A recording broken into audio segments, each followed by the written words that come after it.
Eu gostei disso. Sí. So, buenas tardes a todos y todas. Good afternoon to you all. Vamos a hablar en inglés en ese evento, pero quería saludarles a todos. We will be speaking English in this event, but I want to greet you all. My name is Daniela Lerario, and I lead the strategy for Latin America and the Caribbean with the Climate Champions team. It's a pleasure to be here. I thank the Spanish Pavilion for hosting us and in this important and interesting conversation that we will have. So, our title of the event brings the race to zero, but also brings how do we navigate just an equitable transition towards 2030. I think there are two important things. One, it's a transformation, right? We should be changing this, like how do we transform what we see? And this is why I have those two ladies here to start this conversation. But then we talk about equitable, like what does that mean to our context? And in the end, we put a target, which is 2030, which is an opportunity, but also just one other step into the world that we're building. So to start this panel, and celebrating that we have built in the past 3 years of the Race to Zero a community. And I think that this panel is today the concreting, bringing the face of this community. This has been about building trust, about strengthening relationships, about really understanding how to collaborate, like really an entrepreneur.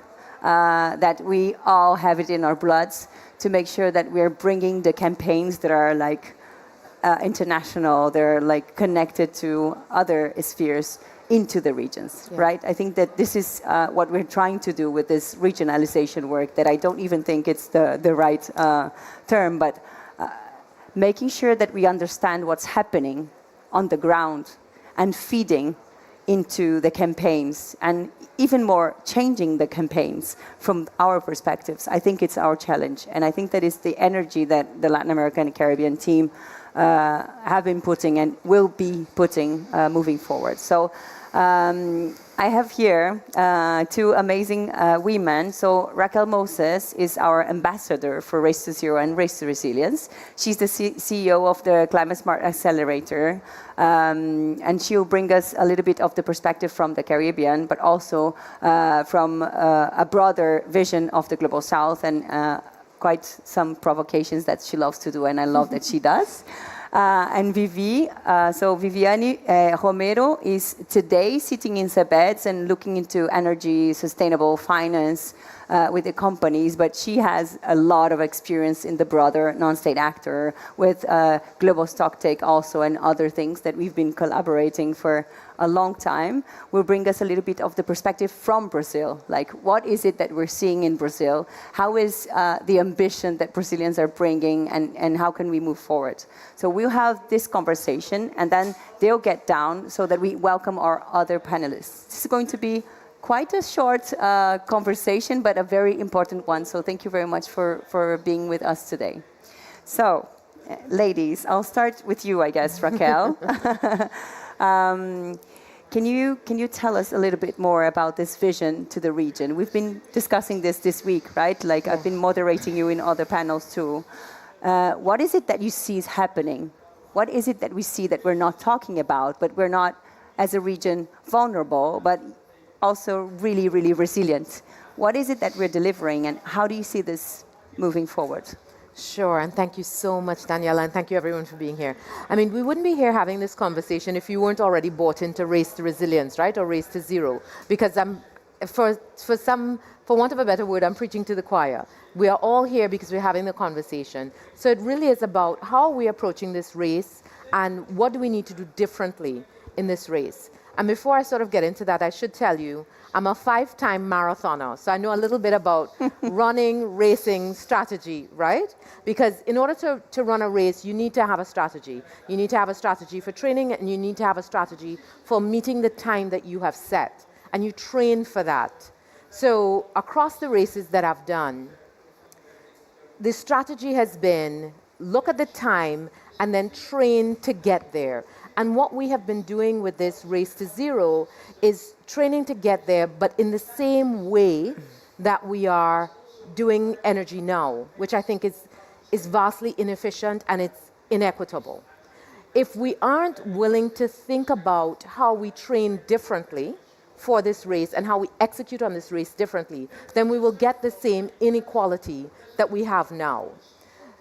One of the things that we have to do, and I'll tell you what we're doing in the Caribbean in terms of our race, what's our race strategy, right? So the first thing that we have is our climate smart map, and that is how do we map where we are against where we're going, what are the projects that will get us there, what are the cash flows that we need, and how do we get from where we are to the end goal.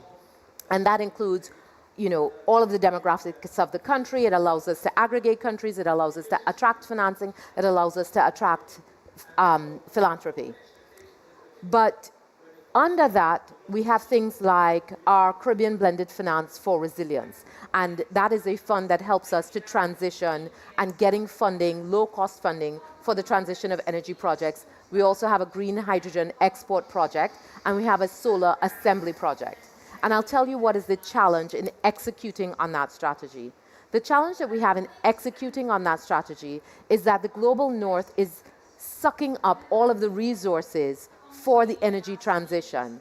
And what will end up happening is that we will end up with a lopsided global energy landscape. So all of the green hydrogen projects, you know, quite a few have been announced in Brazil. A lot of them have been announced in Chile. Over 600 projects have been announced over the course of the last year. And they've introduced the clean energy marine hubs. And outside of Panama, which they've selected because it's a port, everything else is very global north-centric, and again, except for Brazil, which has the economies of scale. So what are we creating in order to have a transition of building resilience? We were talking earlier about the fact that the only time the Caribbean is covered is when there's a disaster and it's, woe is me, they've lost so much. We have to start changing the system, and that means that a lot of the resources that go into how we attract this race need to be resources that make it easier for the private sector to invest in the developing world, so that we build our own solutions, that we have the ability to export energy, that we lower the cost of building the infrastructure that we need. Otherwise, we will continue to have a lopsided and unequal climate action. And with that, that will create climate refugees.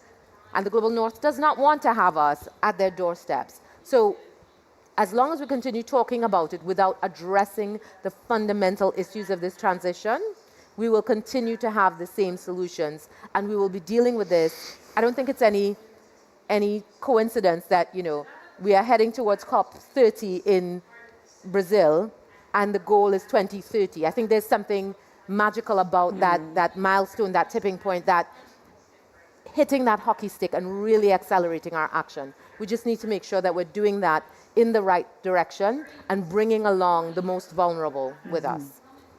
Thank you so much, Raquel. And you always inspire me to think, like, how can we do this in a different way? Like, we were talking about creativity. We were talking a lot about the way that we do things. And I think that being a Brazilian gives me also the responsibility to understand that, moreover, in the next 2 years, we need to be able to recognize ourselves as a region, to understand what is the strength of the region, and also to support the countries, because not necessarily, and I've been hearing this with teachers that are here as well, that Brazil not necessarily needs the whole of the money for the climate agenda, but we have to make sure that we're using this as an opportunity for the other countries, right? Yeah. So I'll pass the word to you, Vivi, to share with us a little bit of your perspective from Brazil and now from the private sector. Like, what is it? How is the ambition going? What do you see that is happening in implementation on that sense? Great. Thank you very much, Dani. Do you hear me well? Yeah. Yeah. Great. Thank you very much for the invitation. Very delighted to be part of this panel and continue partnership with you. So my name is Vivian Romero, Climate Director at the Brazilian Business Council for Sustainable Development, linked to the World Business Council. Good to see some partners and colleagues here, associated members. So we work with more than 100 companies in Brazil with the different sectors representing roughly 50% of GDP. And I always bring this number just to mention the capillarity that we can work together collectively with the business sector.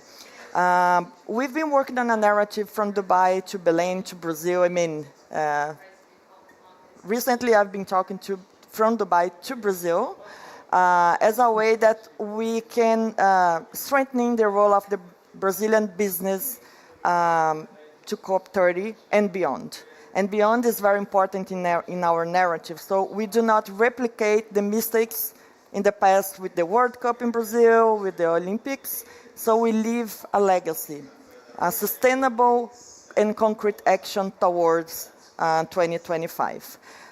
We are in a moment here at COP28 with the global stocktake, which is this assessment, global assessment with aggregated numbers. And I always try to translate what is the global stocktake to the business sector. What does it mean to Brazil? And I think there is this direct link with transparency first. So how we can show to business, to government, to civil society what we've been doing with a method that is agreed under the UNFCCC and also under this multi-level climate governance. This is the first time that the UNFCCC brings together not only parties, official parties, but non-stakeholders, non-party stakeholders, the NPS, business, civil society, and subnational governments.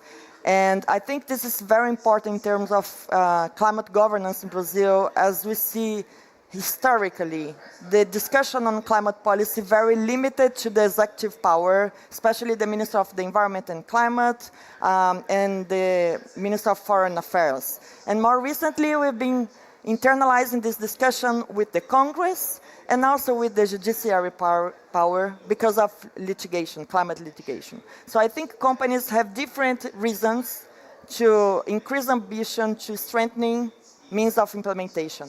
And by means of implementation, we mean under the Paris Agreement, finance, capacity building, and transfer of technology.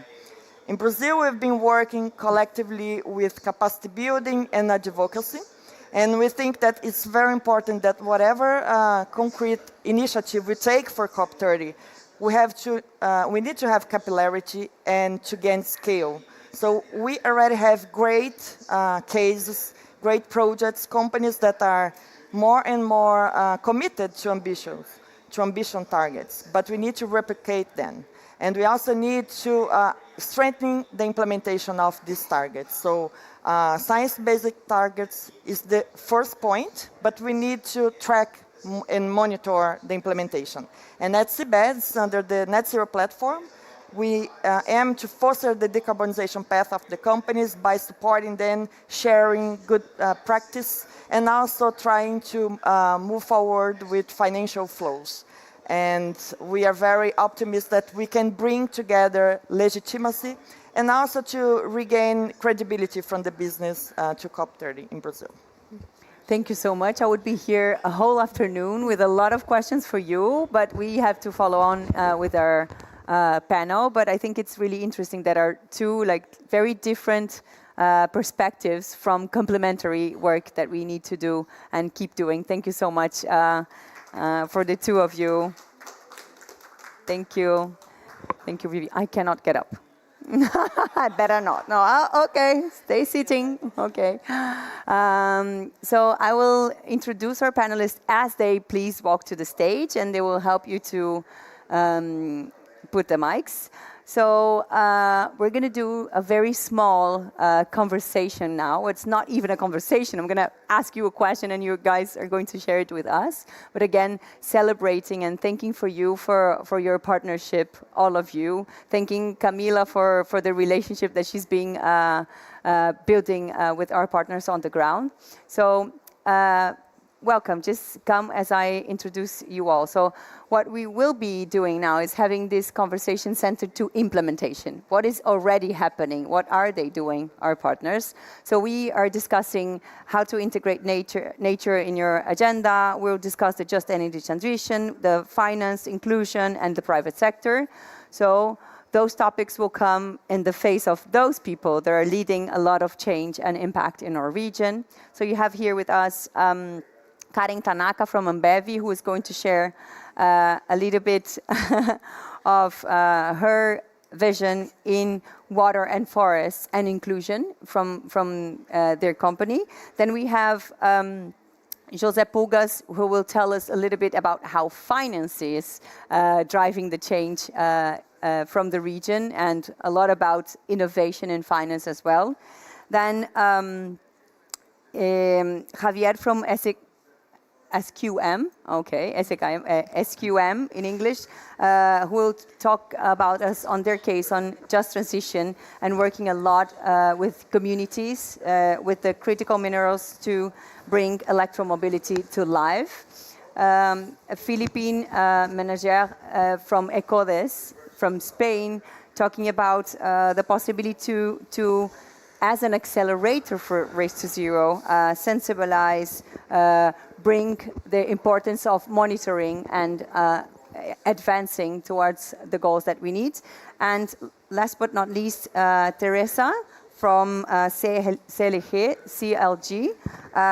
who is also working, accelerating with Race to Zero, mobilizing companies towards the net zero future. So welcome. I think we did a good coordination, and hopefully all of you are now with access to microphone. Yeah, I know. Welcome, all of you. Thank you for accepting the invitation. I think that you guys have like the face of the Race to Zero in our region. So I'm really pleased to have you here. I think that two questions for you. So one is, tell us, whoever is listening, everyone, how have you been delivering what you're delivering? Like how you're a part of this transformation that we need to do, and how do you see us moving forward? I think that it's not only COP30, obviously it's beyond, but like we have a huge opportunity for our region. And what is it that we want to ask or to suggest that will help us move forward more coordinated and more impact driven? I'll start by you. Okay. Karen, can you share us your thoughts? Yes, thank you so much. Thank you for the invitation, Camila, for helping organize it all. So, hi everyone. I'm Karen from Ambev. We're present in 17 countries, 18 countries with Brazil, and we've been doing a lot of work on deep decarbonization within our operations, and of course, a lot of work with our value chain. So with that, we're talking about a lot of engagement with our suppliers.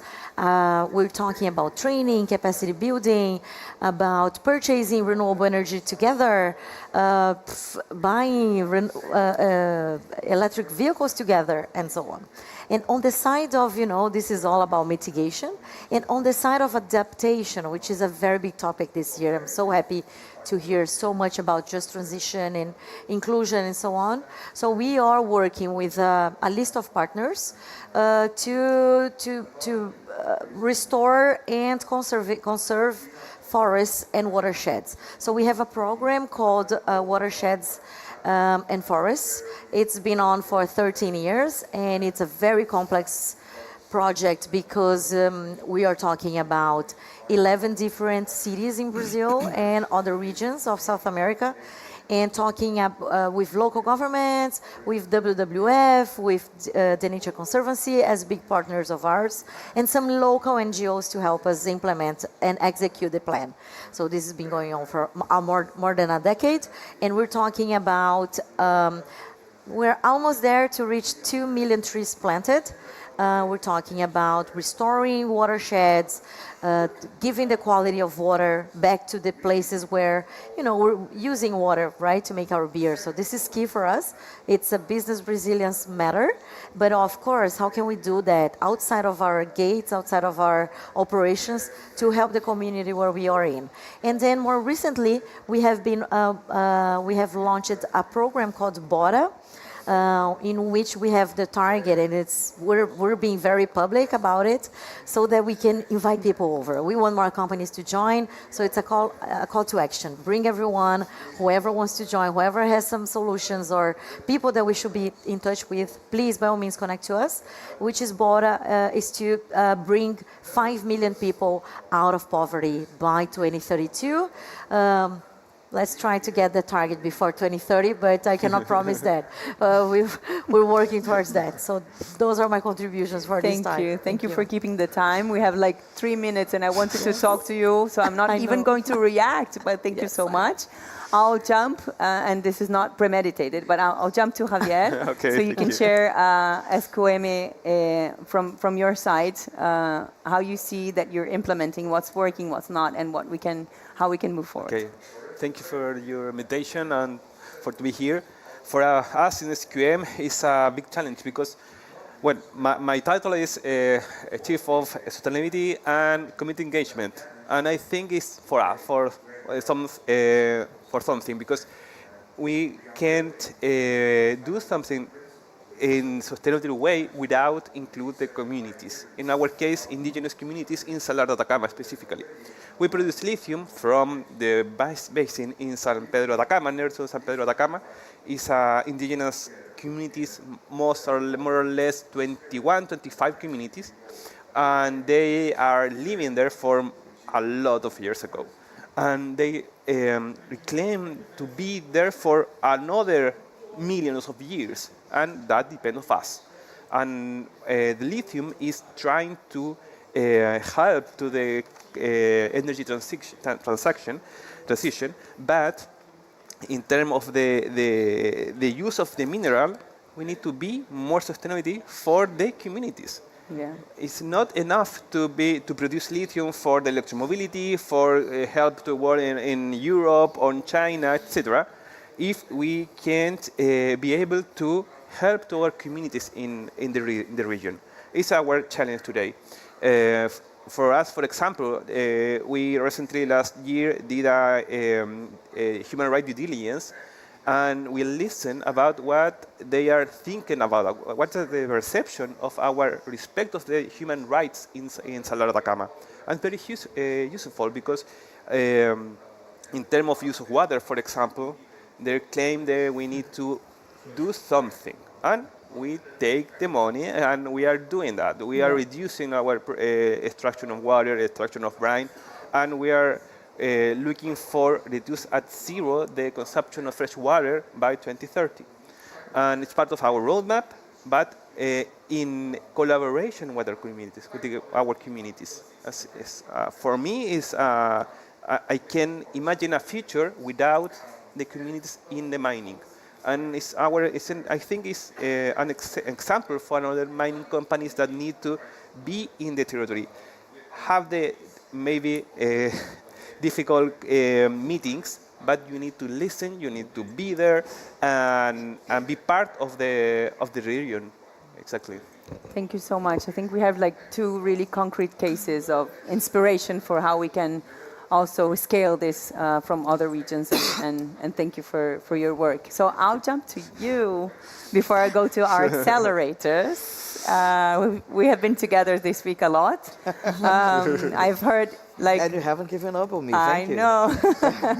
And probably you're going to say something that I haven't heard. So José Pulgas is our partner from JGP. Can you tell us a little bit how we're mobilizing finance? I know that you have been playing a role like really alone in the region from a lot of time, but can you tell us a little bit about the work that you're doing and how you see this moving?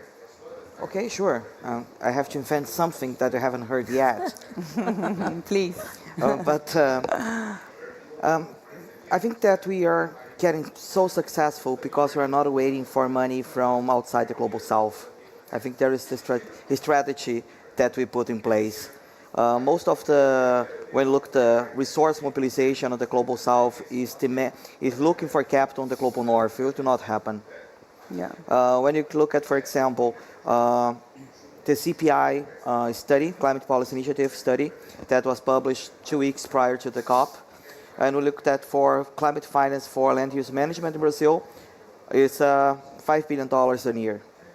And look, and what you expect, that most of the market, most of the resources comes from international help or international support or public funding. No, it's 70% domestic private market. And when you look TFIs and MTPs, less than 2%. Look to the international market, less than 1%. Yeah. So we are on our own. So we need to start moving things up. And I think that's what is our secret at JGP. We were very successful decolonizing our mindset, our financial mindset. And that's why we are always alone most of the time, because we're not alone. We are the pioneers. Yeah, But right. definitely we You're are not right. alone. We have Unpath, we have Natura, we have so many wonderful actors there. And we have Sebet, You're right. we have you. Yeah, So you we have can me. never be You're alone. never alone. But what really makes me extremely proud, and that's something that I haven't heard, is that we just published our TCFD report, our first one. Yes. And we will publish our TNFT in March now. Will be the first one. I hope not. I hope someone cross my expectation and surprise me. But I don't think that will happen. But we will publish now. And when we publish the TCFT results, when I received the first draft, I said that is totally wrong. Those figures can't be right. How is that possible? We have committed ourselves to be net zero till 2040. We have interim goal in 2030 to have 50% cuts in on the intensity and on absolute emissions.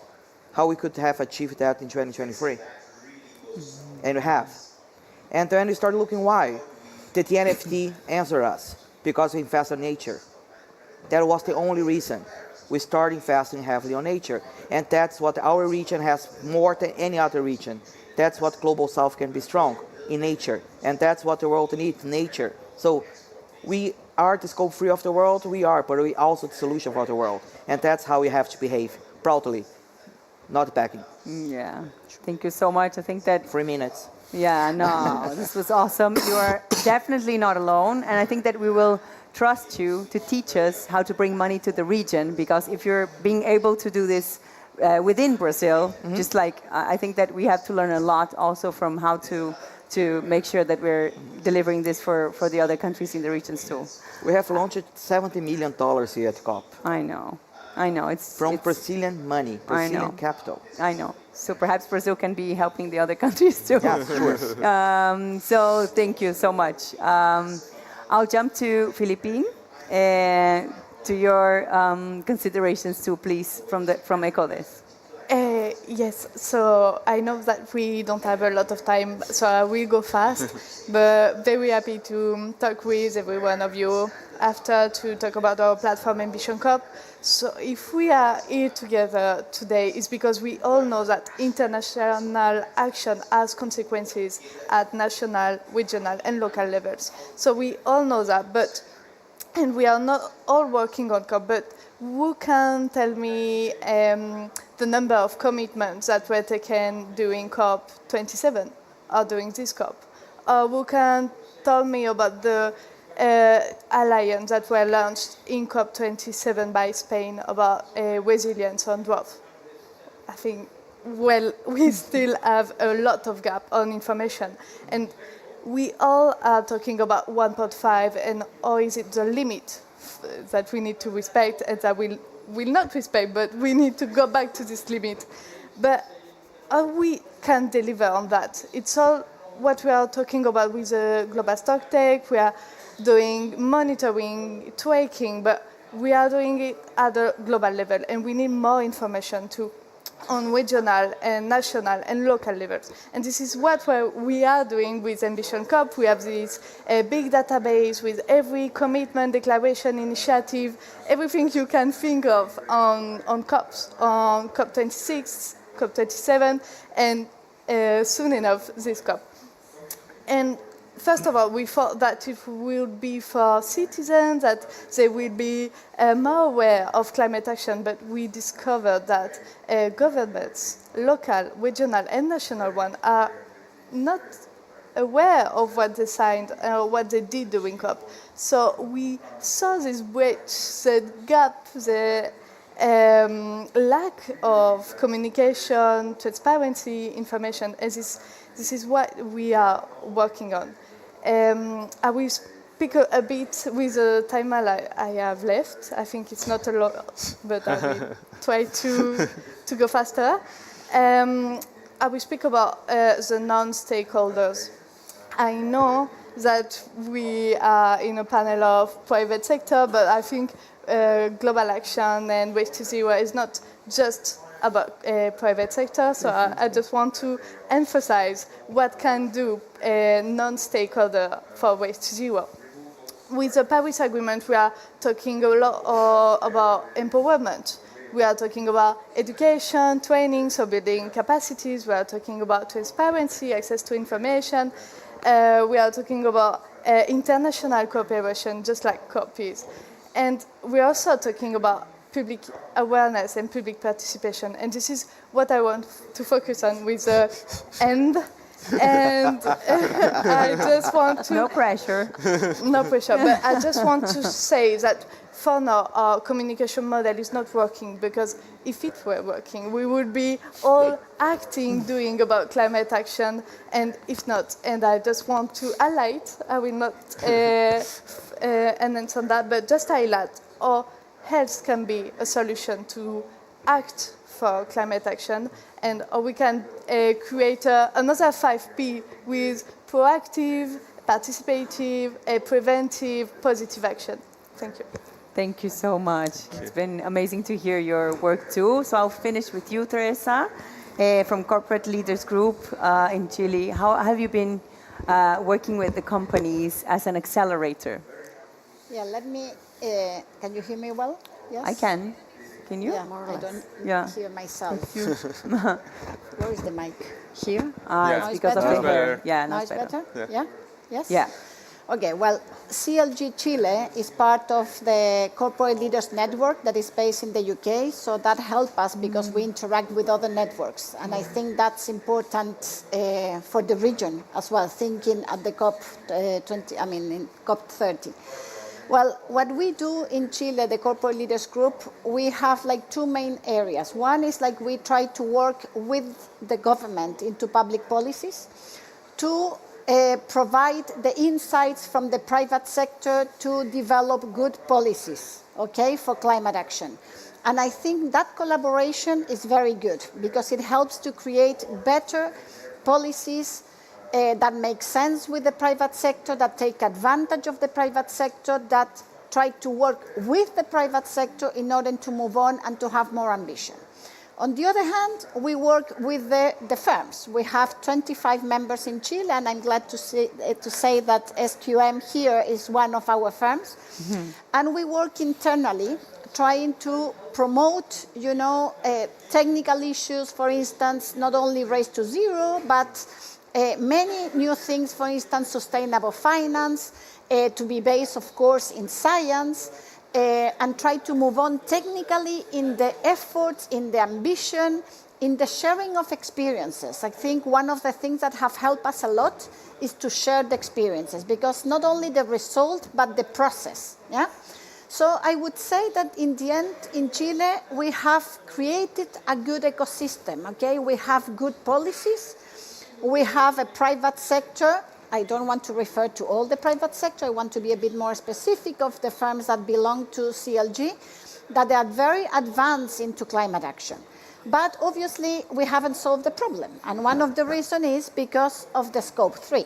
Okay, when we talk about Scope 3, and you were talking about, so yeah, I'm a bit lost who talk about Scope 3, but yeah, we have medium-sized, small firms, yeah, even large firms, yeah, but they are pressed by the urgency, and they cannot see sometimes the ambition. But if some firms want to get into the ambition, we need to move the Scope 3 as well. Mm-hmm. So I think that's a big challenge for the region.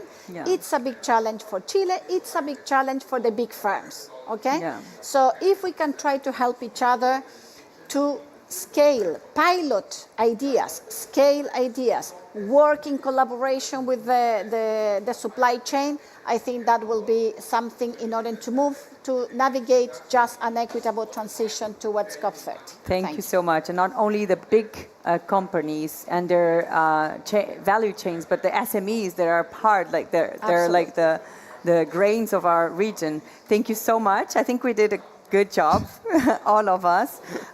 We have had our main partners for Race to Zero in Latin America and the Caribbean share their cases. I heard collaboration, I heard trust, I heard community, network, creativity, implementation, and I think that we are good to move towards this resilient development that we so much need and this transformation for the region. Thank you so much.